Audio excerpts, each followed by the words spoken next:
formal opening, and then I will leave the floor our younger members for today. Dear Mr. Nöll, Mr. Özistek, TÜSİAD board member, dear İrem, our great supporter for this initiative, dear Fırat, and TÜSİAD and Berlin Bosphore Initiative members. It is really great pleasure hosting you in Berlin Bosphore Initiative, TÜSİAD joint event, as you know, how to survive a COVID-19 crisis and look beyond in this virtual meeting. Before we dive into our discussion, I would like to give you a brief information on Berlin Bosphore Initiative and our innovation and startup cluster, because I know there are some new members in this meeting. Maybe they don't know the past of this initiative. As a non-governmental organization, we are striving to create an independent platform of dialogue since 2013, nurturing political, economic, and social ties between Turkey and Germany, as well as between Turkey and the EU. As Turkish-German bilateral engagement beyond governmental level continues to be critical in times of crisis, especially these days, we believe that initiatives such as BBI are significant accelerators for an innovative, constructive, and sincere bilateral discourse. Strengthening our back-channel diplomacy and existing dialogue mechanism among business, politics, and civil society, as well as keeping communication channels open at all levels, remain our most priority.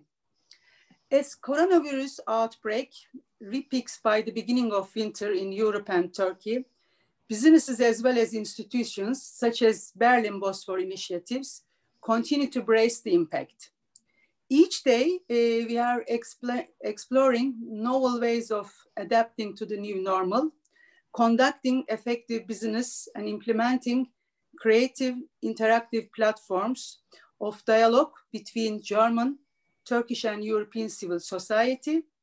And these very unusual times demand drastic answers, and we believe we have the opportunity to think, devise, and invest in our future. To this end, we have identified the flourishing startup community, and many members are with us today in both countries as a pivotal topic of interest for us in last year. Particularly, the startup ecosystem in Berlin and Istanbul provide excellent new opportunities for further dialogue and cooperation. With these objectives in mind, we have set up BBI Innovation and Startup Cluster in January 2020, engaging young Turkish entrepreneurs from Berlin for an exchange of ideas and experience among them and with their German counterparts. This is yet to our first public event, and would like to thank for everyone for these fruitful contributions and your continued support. In this virtual meeting, I believe we will get the opportunity to gather crucial insights from both Turkey and Germany's entrepreneurial ecosystems on how they are adapting to these multiple challenges posed by the current pandemic. Furthermore, we will elaborate to look beyond the existing circumstances and inquire collaboration opportunities between Turkish and German startup communities.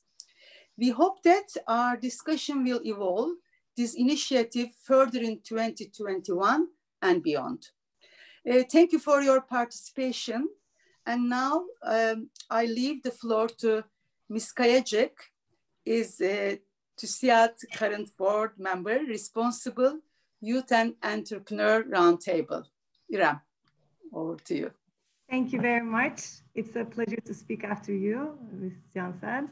And now, hello everyone. I would like to welcome you all on behalf of TÜSİAD's Board of Directors.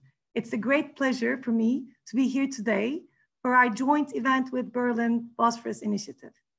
Germany is not only crucial for bilateral relations with Turkey, but also for our multilateral involvement in the European structures. TÜSİAD's Berlin office was established in 2004. The office enables us to build close relations with our counterpart BDI and our long-standing network activities with key stakeholders in Germany. Last but not least, Berlin Bosphorus initiative that we have founded in 2013 demonstrates and cooperation between Germany and Turkey to a new and innovative level. Today, in this cluster meeting, we aim to explore how startups in Turkey and Germany are adapting to survive multiple challenges posed by the coronavirus crisis and pave the way for a closer collaboration and effective interaction between our startup communities. The coronavirus crisis has exposed the fragility of our economies, pushed the companies over the technology tipping point, and transformed businesses all around the globe in just a few months. It is without a question that the innovation-driven entrepreneurship is and will be a strategic asset for recovery, job creation, and growth. TÜSİAD itself is an organization that was founded by leading entrepreneurs of Turkey back in 1971. Therefore, we attach great importance to the development of our entrepreneurship ecosystem. TÜSİAD Entrepreneurship and Youth Roundtable, which is a very important of my personal life, and we have a great team with high energy. We all concentrate our efforts on strengthening the entrepreneurship ecosystem of Turkey by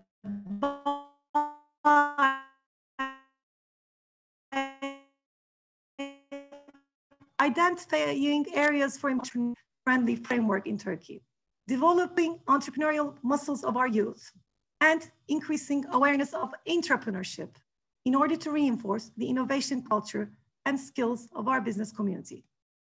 While developing projects to this end and carrying on our daily activities, we pay great attention to the global connectedness of our ecosystem, and we always examine the good best practice examples of leading ecosystems, such as Germany. Today, Germany continues to be one of the centers of attraction for both entrepreneurs and investors, and with the prominent characteristics such as state support programs provided to accelerate entrepreneurship's technological infrastructure and the know-how that allows the leading innovations in fields like IoT or blockchain. Today, we will hear the experiences and practices of both sides about how they remain agile and survive during these extremely uncertain times. We will also look beyond the current situation and explore possible areas of collaboration between Turkish and German startup communities. At this point, I sincerely thank you all our participants and leave the floor to my friend and my colleague, Fırat İşbecer. Thank you. Thank you, İrem. Thank you, Cansen, for the opening remarks. First of all, I would like to welcome everyone. This is going to be our first public event. I was thinking about doing it in a restaurant in Berlin or somewhere more social, but you know, the 2020 crisis and the surprises actually had led us to do this on a Zoom meeting. But I'm really glad that you are here, and I would like to thank you again for joining. So we basically covered what we are trying to achieve here.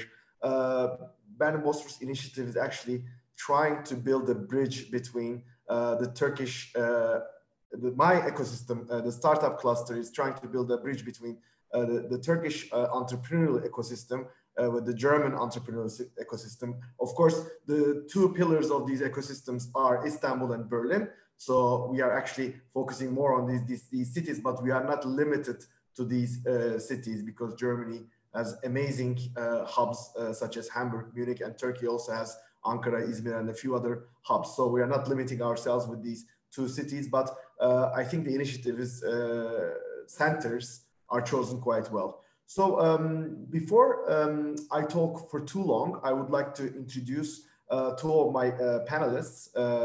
First is Barış and Florian. So Barış, he's a good friend of mine. We've discussed a lot of investments together. We are part of a few communities. This one is one of them. I would like to welcome you, and maybe before I introduce Florian, maybe you can introduce yourself, Barış, and and our audience would like to get you to know better. Hello, everyone. Yeah, Fred made a great introduction. So I'm in the heart of the entrepreneurial ecosystem in Turkey, especially. I am one of the co-founders of Boğaziçi Ventures. We are an active fund investing into the startups from idea stage to the growth stage mostly.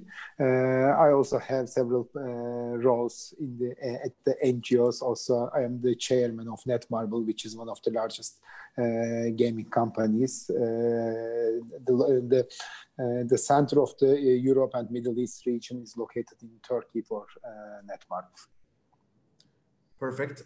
Which hat are you going to be wearing today, entrepreneur? Well, I would prefer to wear entrepreneur and investor hat today.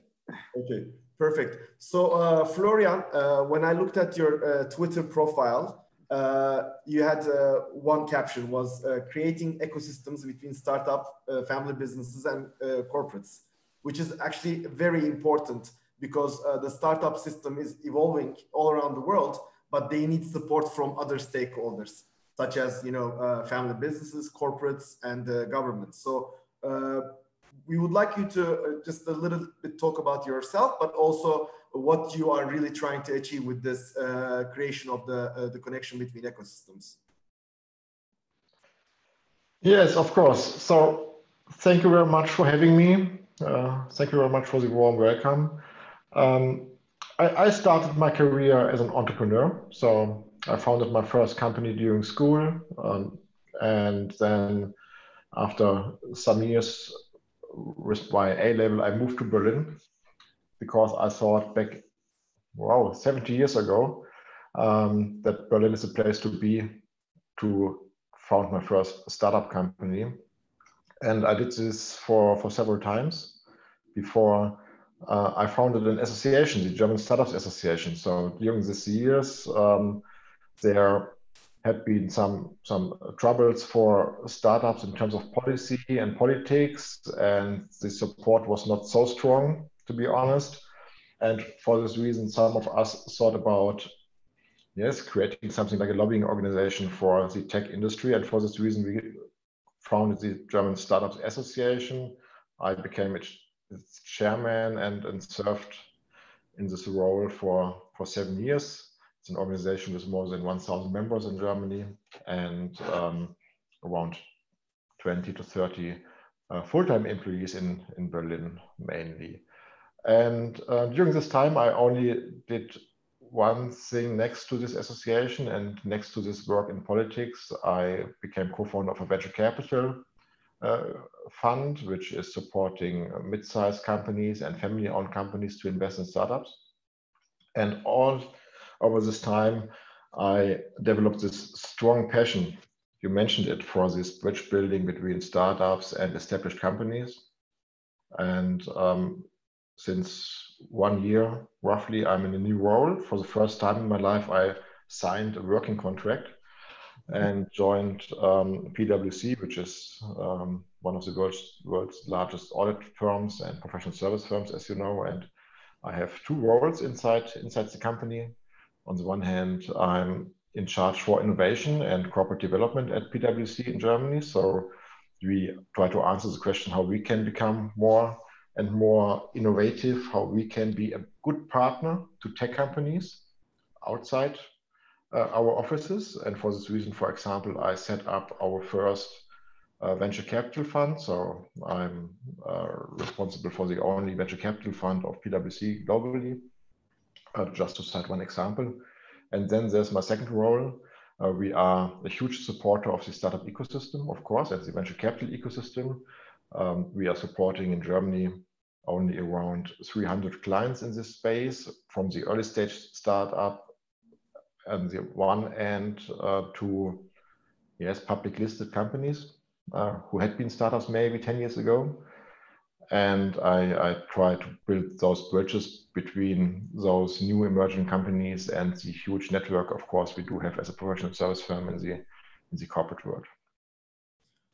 Perfect. Lots of questions to be asked there. Let me also a little bit introduce myself and how I ended up moderating this panel. I'm also an entrepreneur, which turned investor. I'm an angel investor as well, and also a contributing member of the TÜSİAD and part of the BBI startup cluster.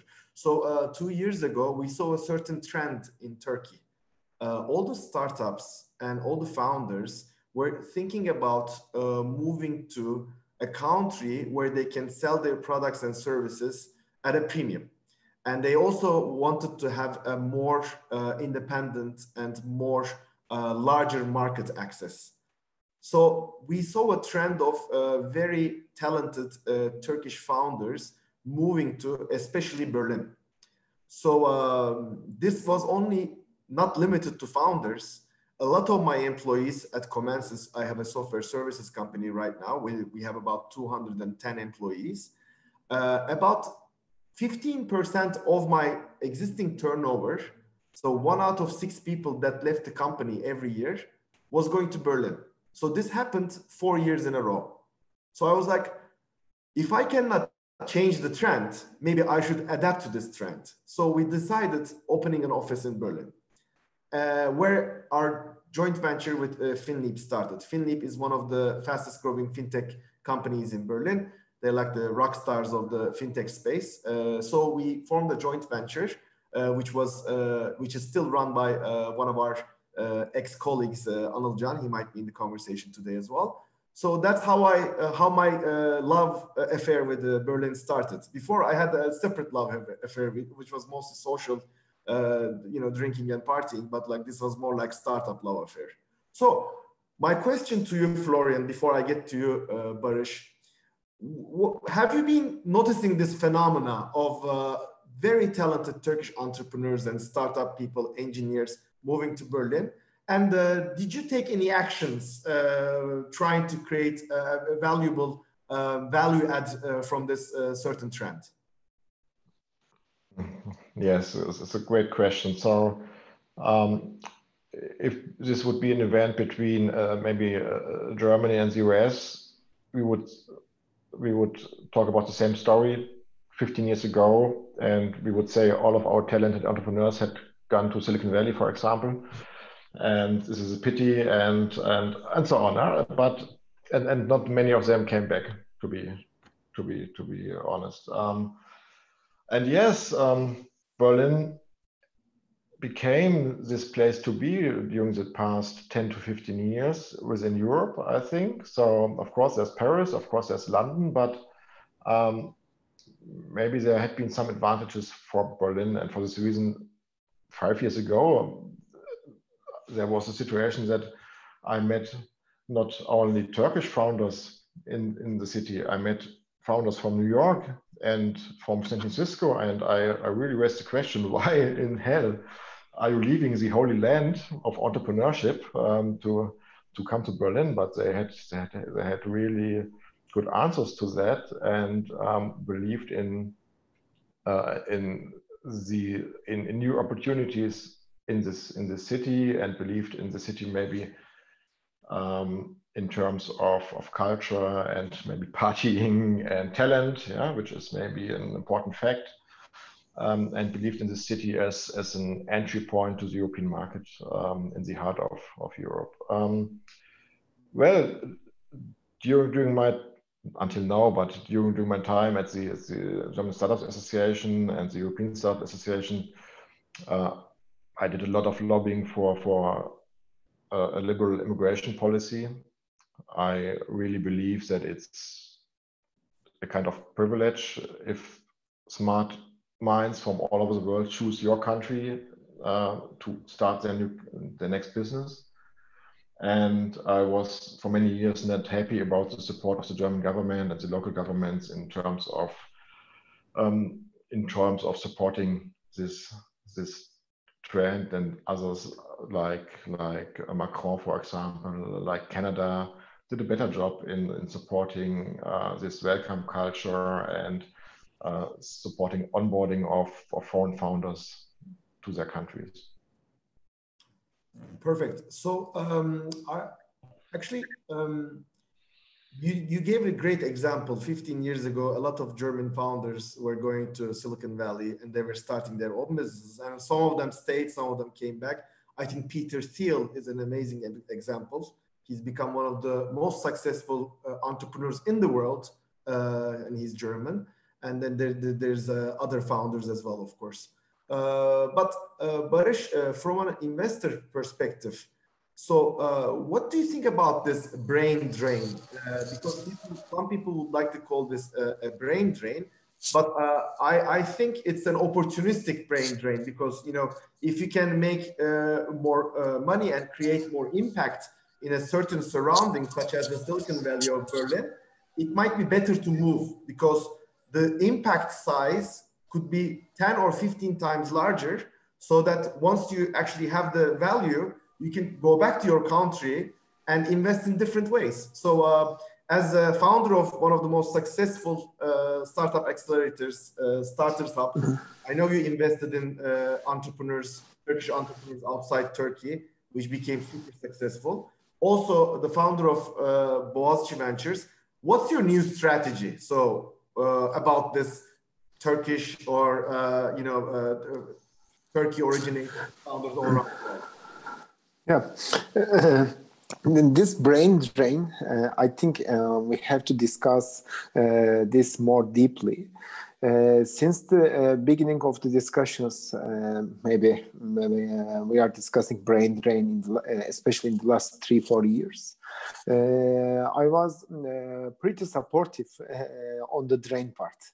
While many people were highly concerned about the brain drain. But in reality, we have to understand the Turkish tech ecosystem, entrepreneurial ecosystem much better, in my opinion. So we have, in this ecosystem, we have extremely strong sides. We have very good, talented people and many talented people. That's also important. This market is pretty big, 80 million people, over 70% smartphone penetration rate, very high digital adoption. So lots of good parts in this market, but the negative part of the market is, especially it affects the tech entrepreneurship. It's a pure Turkish market. So if you check the Turkish tech companies, almost all of these employees are Turkish. I'm not only talking about the Turkish tech startups. You can check the large tech companies in Turkey, let's say the telecom companies. You don't see any non-Turkish executive at the board level, at the C level. You can check Turkcell or the others. It is always the same case since 15 years, 20 years. So while this ecosystem has its very strong sides, it was also bringing lots of negative aspects because the market was big. Lots of startups were just focusing on the Turkish market.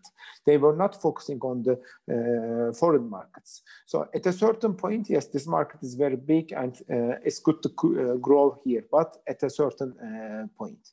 If you want to pass that point, let's say over $100 million valuation, we can name it like this, then Turkish market is not enough in many cases. You have to dominate the market if you want to have over $100 million company.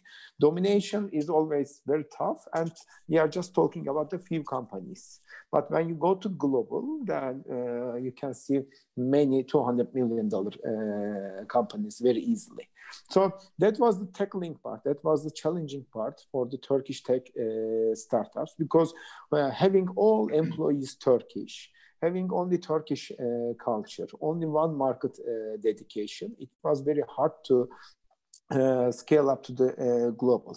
Now, we are talking about this brain drain. Many people are talking about it in the negative side, but it's also bringing us a highly positive impact. First of all, as you mentioned, Fırat, now we have a much stronger and well-networked Turkish, let's call diaspora. Turkish tech people, especially in the heart of Europe, which is very valuable because Turkish companies, investors, they're all saying it's difficult to raise Series B, Series C investment as a Turkish company. But in my opinion, the main problem is coming from the network. So if you have partners, if you have people well connected in the center of Europe, preferably in the future, maybe in the center of US or Asia, it will be by nature much more easier. Second, these people understand the culture. These people understand the legal aspects. So now it's much more easier for these people to scale up to the global. And in my opinion, it turned to be a pretty good advantage for the Turkish tech startups. Because of our culture, it's not very easy to shift directly to a multinational company organization. But it's much more easier to shift to a Turkish people having multinational experiences. Now we are in this phase. I'm sure the next phase will be, we will have a true multinational culture in these organizations. Yeah, that's a great example, Barış, because as long as you still send emails in Turkish or, you know, Slack or MS Teams in Turkish within your organization, even if you have like 25 offices across the world, you're still a Turkish company. So, by the way, sorry, let me give you a funny example. We had sold our gaming company. It was Joy Game. So we sold Joy Game to Netmarble. Netmarble is a Korean company. So Turkish culture and Korean culture is very similar in many aspects. Trust, working together, many similarities. So after the acquisition, the Koreans, Netmarble, wanted to send 2 C-level executives here. So one was obviously CFO and the other is another C-level. So all the companies, I was leading the company at that time. So all the meetings, they were starting in English. After 15 minutes, they were switching to Turkish. So I was telling all the team, so it is really rude. It's not only about business. So we are all kind people. Why do you talk in Turkish? But they cannot keep it. They feel more comfortable. And we ended up, the president of the Korean company, he decided to order the Koreans to learn Turkish. So now in the company, all Koreans speak Turkish. That is the culture here. That was a great solution, but I don't think that should be the norm around the world. Yeah, it's not sustainable. Okay. So actually, I would like to talk about the present, the current transformation we are going through in the world through COVID and the future. So Florian, my question to you, of course, we're talking about startups being founded in Berlin, but like, what are the top trends? You know, if I were to be a founder, could be from Istanbul, could be from Barcelona or Porto or from Shanghai coming to Berlin, what would be the area, the most promising area to actually invest and start a business? Like e-commerce, could be fintech, could be cybersecurity, food tech, biotech, because we have an amazing example right now with BioNTech, and the Turkish origin German founders are really making us proud. So what are like the top industrial trends are you seeing right now in Germany that would actually help foster a really, really scalable startup? First of all, I'm really happy to hear that you are proud on the BioNTech founders. I think it's the greatest success in entrepreneurship in Germany for more than 50 years or something like that. Maybe it's the greatest success in science we have seen in Germany ever. And for this reason, just to have one word on this, I hope this is a chance to maybe rewrite our history in some terms and our immigration history. So this is really great that we do have these both scientists and entrepreneurs. Your question is not easy, as you know, as an investor, and we are all looking for the next big thing and the next trend.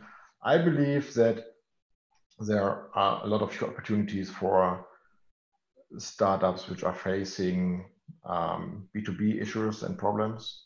So of course you can start your next e-commerce business But I think if we have a look on the last year, it was a great push for solutions in the terms of new work, not only Zoom and Hangout for all of them. It had been a push for startups in the area of healthcare, digital health. It had been a push for startups in education. By now, not easy because of our governments or German government maybe, but it's a push. And for this reason, I think there are still great opportunities in all those areas. And I don't believe that we are, yes, maybe the best in founding startups for the consumer market. So are we the best in building social networks? It's proven that we are not. Are we the best in e-commerce? Of course, yes, there are some examples which are successful and we are proud on Delivery Hero, for example, but if you have a look on Amazon and some others, it's a tiny business by today. And for this reason, we have a strong German industry. We do have this industry in manufacturing. We still have an automotive industry. Yeah, fingers are crossed that they wake up at some point. And for this reason, I think startups who are supporting the transformation of the core of the German industry can really become successful and make a difference on the global market in the future. Okay, I really like your comment on the consumer side. Actually, it's a huge market with more than 80 million people, but the consumer startups we are seeing are mostly coming out of America. I don't know, it's maybe a consumption thing where, where Americans consume 10 times as much as Europeans. That might be one of the reasons, but I think there's room for growth there. Maybe that might be the area where there's an opportunity, because when we look at fintech, Berlin is now overwhelmed with fintech startups, and they are mostly quite amazing startups. So maybe let's have a second word on the consumer thing. So I think it took some time for German entrepreneurs to learn that 80 millions are not able to create a global champion. So, and then you have to face maybe the whole European market, and then you see that it's not the same as in China or the US, because you have plenty of languages. Yeah, we discussed it before. You have plenty of regulations. Yeah, you have plenty of some borders, not physical ones, but digital ones and regulatory ones. And for this reason, it's really tough to scale a company over Europe. Yes. But we have great examples like Zalando. Also, one of the good examples are Auto One, which is also founded by a German-Turkish founder. So we are seeing the trend kind of reversing over there. So as we are halfway through our conversation, I would like to open the floor for questions. What we could do is actually you can send your question via chat, or if you really want to ask a question, just turn on your microphone, and then you can ask your questions to Barış, Florian, or maybe myself. About the COVID crisis, I don't want to talk about the crisis part of it. I would like to talk about the future. So how optimistic are you, Barış? Because we have seen a huge increase in startup valuations, in an incredible activity increase in VCs. It's like the world is rediscovering digital, which we've been shouting for the last 15 years, just like you, Florian, and myself. So how optimistic are you from a startup perspective? And the second question would be from an economy perspective, but let's limit it to Europe, because that's our discussion point. Well, I'm highly optimistic. Lots of reasons, lots of reality. But first of all, yes, funding for the tech startups, it was very limited. Especially in Turkey, but in many parts of Europe, similar maybe. The traditional capital was allocating just a small part, and in most of cases, none, to the tech ventures. It was much more easier to invest into real estate or very traditional businesses, which gives you some dividend every year. That was the philosophy. So especially in Turkey, we were seeing large corporates. They were just organizing startup events for the PR purposes, but in reality, they were just investing little, sometimes zero, to the startups. That was the reality. Now they are not earning money from the real estate or that type of businesses. So in that perspective, maybe economy doesn't look optimistic, but on the technology side, I'm highly optimistic. You can see from the market trends in the market. 2 years ago, we were talking about, even a year ago, we were talking about lack of funding. Now there are lots of active funds and actively investing into the tech startups. Fundraising became easier, to be honest. We closed our we started fundraising and made the closing during the COVID crisis. So officially, we started the fundraising on May, and we made the first closing beginning of December, all in the COVID crisis. I have several investors in the fund who I have never met. I have met first time at Zoom. We signed the agreement at Zoom. That's all. So that was even pretty rare for me. I mean, I would not even imagine such a process. You go to a high net worth investor or a corporate without a face-to-face meeting. It sounds impossible. Now it became possible. I mean, you can check all the data for e-commerce, digital adoption increase, e-commerce increase. So all tech business increasing. On the other side, the traditional businesses, most of them are stable or going down. So I think that was the important part. And digital adoption is really increasing. And now lots of new areas are opening, more welcoming. Think about the digital health. It's booming in US. It will be similar in Europe, Turkey. But it's not a big surprise. I mean, you don't need to be an investor, or you don't need to be in this ecosystem. I mean, just check your father, your mother. It was impossible for them to have a doctor interview online. That was impossible. I mean, it had to be face-to-face. Now they are living at their, my father and mothers, they are living at their summer house. They don't want to come back to Istanbul, but their doctors are at Istanbul. So this is digital health. That's why I'm optimistic. Yes, I think you made a good point about raising money on Zoom. I've had to put money on Zoom too. But not for the new startups, but the existing startups which needed a few months of runway. Of course, our psychology and the whole state of mind was so different back in March and April. We are again under lockdown here, but we know that there is a light at the end of the tunnel. But like, I wasn't this comfortable when I was having these conversations back in April. So I think the paradigm kind of shifted. And this whole COVID thing created the Black Swan event, which brings me to one of the questions that is asked by the audience. So Sinan Uzan asked this question. I would like to read it out loud and maybe answer it first myself, then give it to Florian to answer. So COVID can certainly be considered a Black Swan event. Once the world recovers from the virus, what industry or categories do you believe have shifted permanently? What areas do you get excited? Well, I get excited about every area, Sinan, apart from commercial real estate.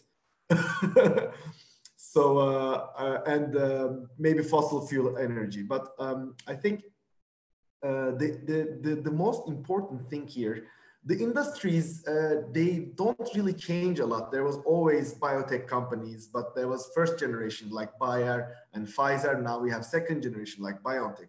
There was always real estate technology companies, but now you have different technology companies. So it's all about the same industries dominating the world could be leisure, entertainment, finance, but what are the companies that are going to use the technology so well that they're going to be going much faster than other competitors? So I think the use of technology, both in real estate, the use of technology in e-commerce, commerce, let's say, I don't want to call it e-commerce anymore because most of the companies have more than 50% of their revenues online. So would you call these guys retailers or e-commerce companies? I think we need to find a single definition for all this. So who uses e-commerce better than the others is going to win. So, but I'm a true believer of fast transformation. So I think the fast transformational industries with the clear leaders are going to be very, very important in the future. I think transportation is going to take a while to change, but stuff like real estate and financial services, fintech is changing really fast, are going to be the leaders. But Florian, maybe you have a different opinion if you would like to answer Sinan's question. I would add maybe some areas of business, and for example, I would add the energy industry, and which is one part of the whole topic of sustainability, which will change a lot, of course. And Germany was yes, maybe leading a new mindset while leaving the nuclear power some years ago, or starting the process of leaving it. And for this reason, maybe the German energy industry is in a kind of good position to take a leading role in the world in the future. So during the pandemic, we have no strong view on it. Yes, we have other issues to face and to handle, but after the pandemic, I think we will go back to this need of sustainability on the one hand and green energy on the other hand. And I think there are a lot of opportunities for European tech companies. Also,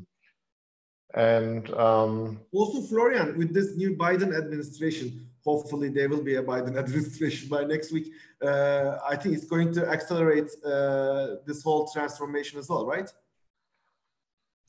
Yes, hopefully, yeah. Okay. Yes. And are there other areas? You mentioned a lot of them, I think. So maybe it will be really exciting to see how the travel industry will come back, and how the airline industry will come back.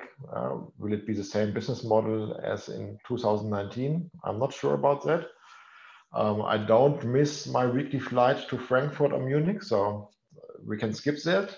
Of course, I miss my flight to Shanghai or San Francisco or Istanbul. Yeah, I will do this again.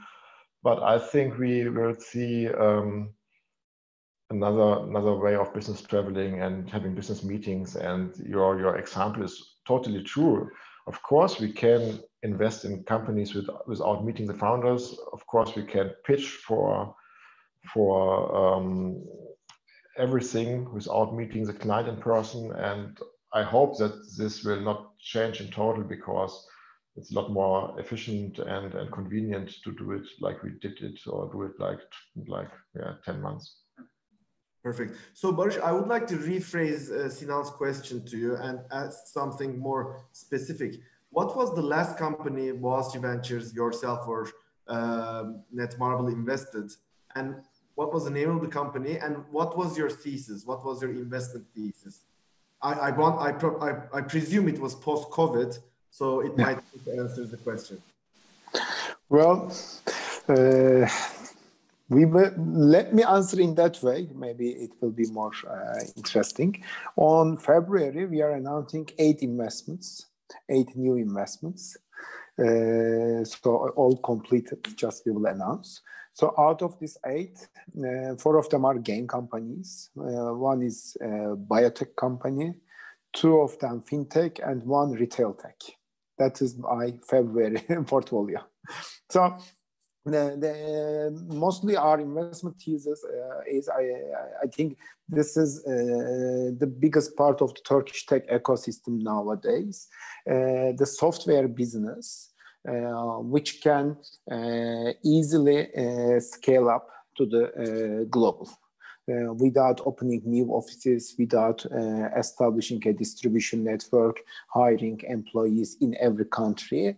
We are investing in that type of companies, which primarily develop their products, services in Turkey and scale up to the international markets through digital marketing or easygoing scale up process without copying the exact operation to the other countries. So in that sense, mostly these are the software companies like gaming, fintech, retail tech, similar. But of course, biotech is a bit different, not direct software, but again, we are more looking into the biotech companies where they don't need regulatory approval, or the regulatory approval process is light, not complicated. So gaming, biotech, fintech, and retail tech investments are announced next month. Thanks for the sneak preview. If I can get a name of those companies, I can invest before you guys invest. And anyway, so I think Bahadur also has a question. Would you like to ask your question, Bahadur? You're on mute. Thank you. I am mute. No, it's okay. Yeah, it takes time sometimes. Yes, thank you. It was a wonderful session and really very fruitful. Very inspiring us also. My question to the speakers is the following. Well, there is a new generation of venture capital, of course, everywhere and including in Europe. And one of the trends, likely trends, and there is lots of talk about that, is the social impact of any investment, any project, whether it's in fintech or in cloud computing or green technologies, not necessarily and exclusively on the ecological side, but also on the social impact side. So how do you see exactly the tangible linkage between financial output and financial added value and the social impact to evolve in Europe and elsewhere? Florian?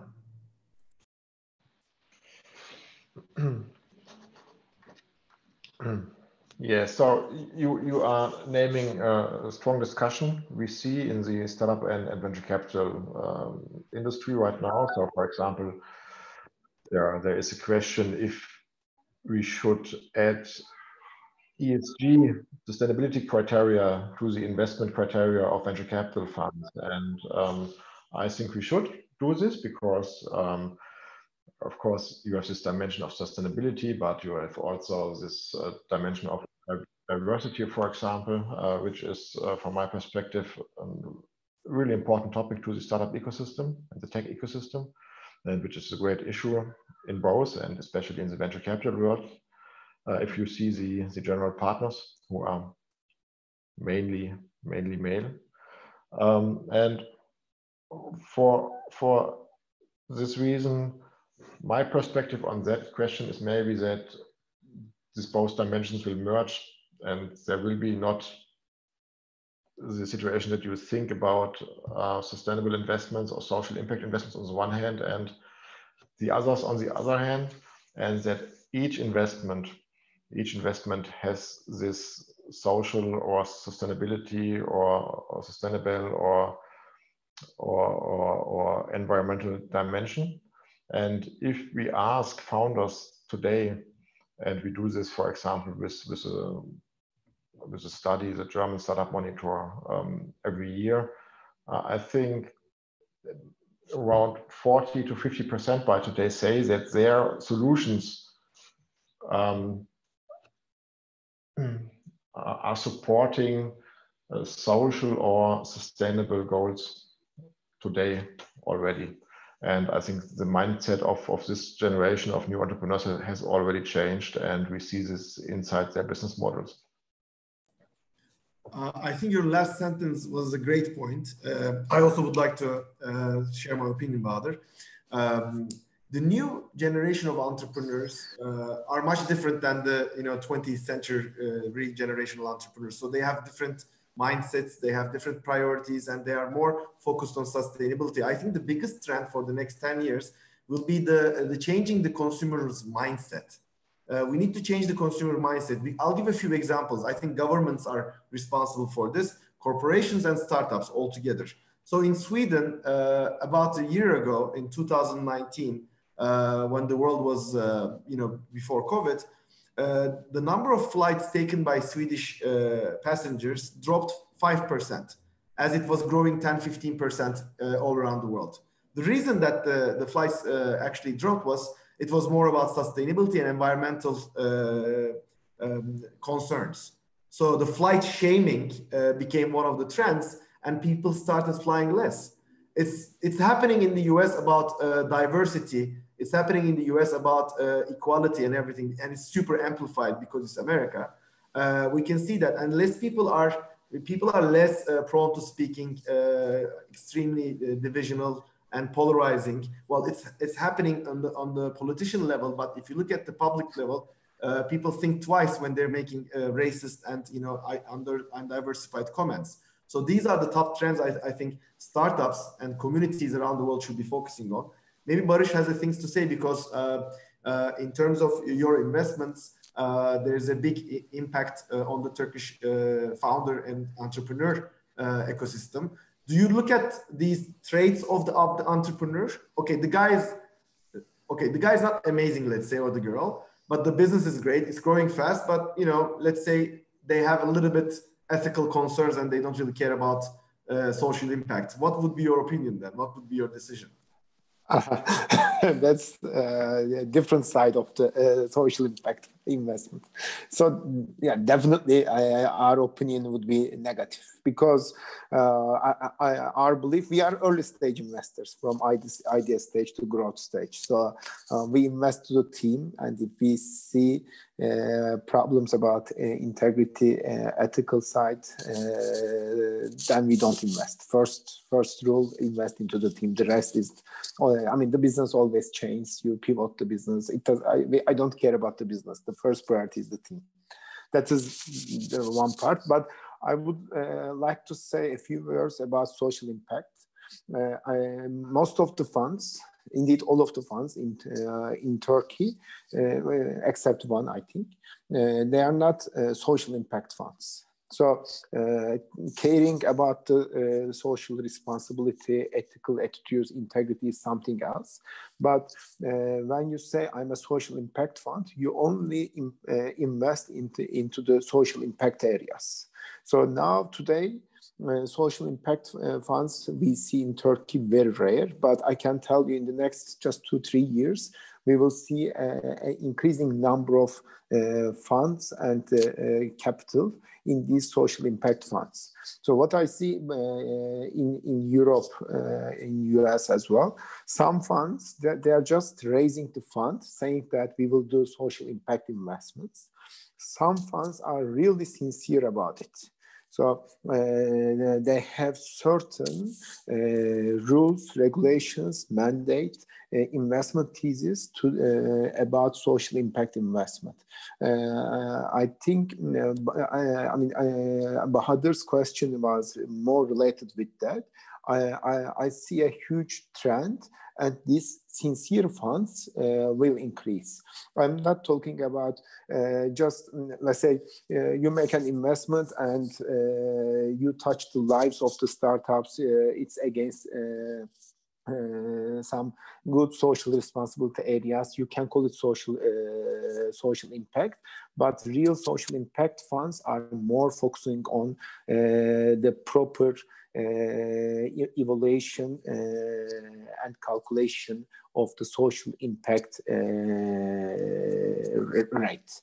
And there are also some guidelines in Europe how you can calculate your social impact measures. And you report. Even now, the real new social impact funds, they get their carried interest over their social impact success, not only the financial gains. We will see an increasing trend in that type of funds in the next couple of years. So there's fossil-free funds, you know, in the US. When you look at the investment funds and ETFs and everything, they people the carbon footprint and the percentage of fossil fuels. There is some incredibly bad performing funds there. Let's say Goldman Sachs Energy Fund is 100% fossil fuel. It has like a very high carbon footprint. But there's also now green funds where make actually great returns in terms of investment, but they also do the environmental and global sustainability impact. So thank you very much. Any other questions from our audience? Any female entrepreneurs, founders, corporates, investors, members of the TÜSİAD family? Johnson, do you have a question? Actually, I was going to ask, entrepreneurs already joined the meeting. Maybe based on their experiences, they can also comment some of these questions.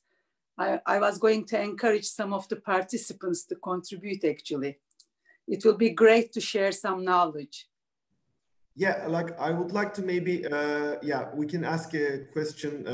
Maybe Kemal, are you in Berlin right now? Hi there. I'm Kemal. Yeah, I'm not in Berlin right now. That might be a comment that I can bring into the conversation, which is, okay. You know, like the situation in Berlin right now, I mean, the quarantine, lockdown, and also weather and the current, you know, disadvantages of entrepreneurs, kind of leading us to be near the sun and sea. So that's why I actually moved near Mediterranean and now working from abroad. Many of the friends of us actually from, you know, like the entrepreneurial ecosystem, they do the same to go Portugal, Spain, or Bodrum. This is a trend actually, which is happening now. And I believe it will continue to happen. And the main reason is, you know, I think we're gonna leave this lockdown situation maybe until summer and after the summer to at the end of this year. And it is kind of depressing for the entrepreneurial ecosystem, which is, you know, you need to produce something. That's why maybe we can talk about how can we actually understand the mindset of those entrepreneurs who are trying to find the best physical location for themselves to improve their products, and how does Berlin and Istanbul initiative can do about it? Well, we need to start a climate engineering startup, Kemal, and bring the sun and sea to Berlin, because it's a great ecosystem apart from the weather. Florian, do you think that there's going to be a permanent trend of people moving to, let's say, Algarve, south of France, or Marbella, or Bodrum from Berlin, Amsterdam, or London? Fırat, can I contribute small to this part before? Actually, Monday, I joined a workshop, Harvard professor Raj Kodari, and I'm going to share his article and research paper, probably with the participants. And he was saying that our work from anywhere in future. He exactly said that, you know, people will choose where they want to live, which climate to live. It will not make any difference for the future work. It's a great elaboration on what Kemal said. I will share this article and I like you to actually read, because I think this will be the mega trend, will affect all of us in future. Millennials will choose where they want to live. Doesn't matter where the headquarters or operation, whatever, based on their lifestyle as well, and also the cost of living. And I understand that this research actually also leading that emerging market talent will have a much more access. For example, the Silicon Valley, one young startup company, they cannot afford, you know, the programmer in Silicon Valley. They can go and choose from anywhere in the world. Therefore, this is, I think, quite a big trend. Thank you. In order to keep our community alive, I think it's important to share documents afterwards. So that would be a great start. Did somebody want to say something? Kemal, would you like to conclude? I was going to say that will be great to see some research about that, because now we are kind of doing it like as a practice. I mean, a lot of my entrepreneur friends, they do the same. I mean, they come to Bodrum or we travel to Fethiye. But the thing is, this is something new. We are just experiencing on ourselves, on our group. And, I used to live in San Francisco in Silicon Valley. And then I, moved to Berlin and I loved it. I loved the life and everything. But now we're living in a really, weird times. I mean, that's why we need to adapt. And then this adaptation, the community adaptation is something, it's always like an experiment. So that's why it will be really great to see some, researches about it. Okay. But I would love to share some opinions about it. Sure. I'll say something, then I'll give it to Barış and Florian can wrap it up. So as long as the tax scheme, the government, and the independence and the free speech and the rule of law, of course, these are the priorities. Yes, you can live anywhere in the world, but don't forget that in Bali you are in Indonesia, in Tulum you are in Mexico, in Spain you're in Spain.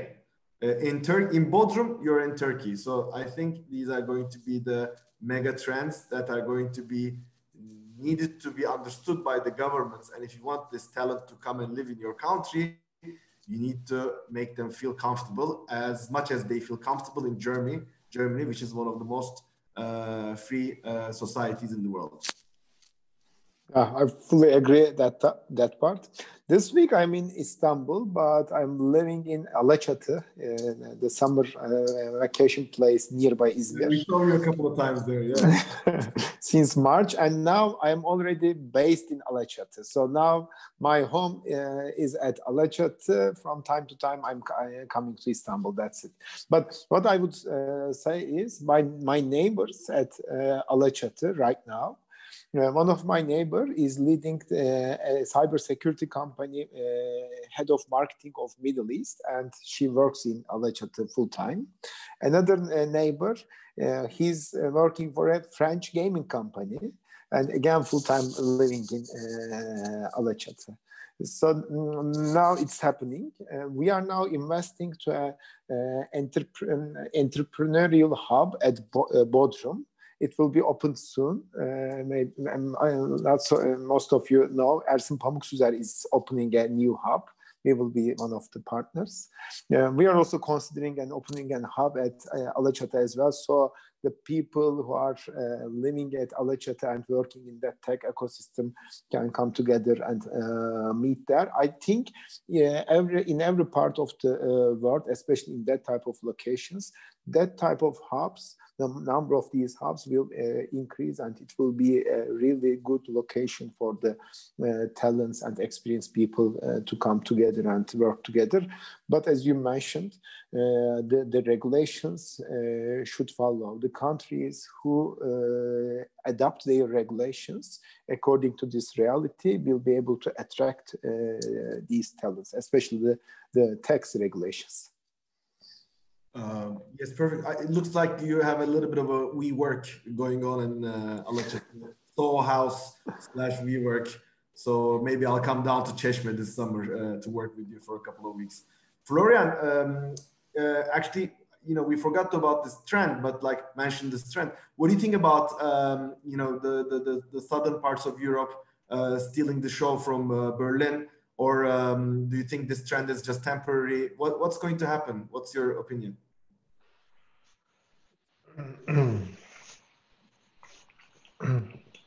Yeah, so I can imagine that this is a trend. So maybe I missed it because with 2 kids in school, it's not so easy to leave the country to work from any coast. But and maybe I will do it the way many Germans do it after their retirement. But yes, so there is this trend. I'm watching these days on a public discussion which is going on the newspapers in Germany. Maybe you've seen it regarding how are companies are treating their employees in terms of home office rules. And there are some employers, and I was really wondering about that, who are forcing their employees to be in the office right now. And there are many statements of those employees who say they want to leave those employers with the next chance. And I do totally understand it. So I don't care where my team is. They can visit their families in Bangalore or in Madrid or wherever they want. So it only is important that we have a good working environment, a good digital working environment, and we have good working results. And of course, I hope to see those guys in person again in some weeks or months, because I think it's not the best for social interaction and team building efforts and so on if you don't see your colleagues anytime. But in between, I don't care, and I will use this advantage in the future as well for myself. Yeah, I think you're right. There's going to be a hybrid solution at the end of the day, which will mix both work from anywhere, but also let's have an office.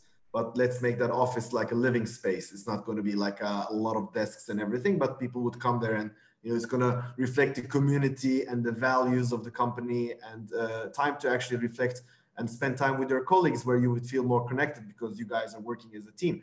The problem with COVID was like, the first month of March, all the people you were working with were people you were actually working in the office. But a year later, if you have a 15% turnover and 100 people company, there's 15 people you never saw in the company you're working together with. So how are you going to create the same culture and the value with these people that you were able to create while working in the same office? So those are the key questions. So let's get one final question. I think we're a little bit over our time, but it was a really good conversation.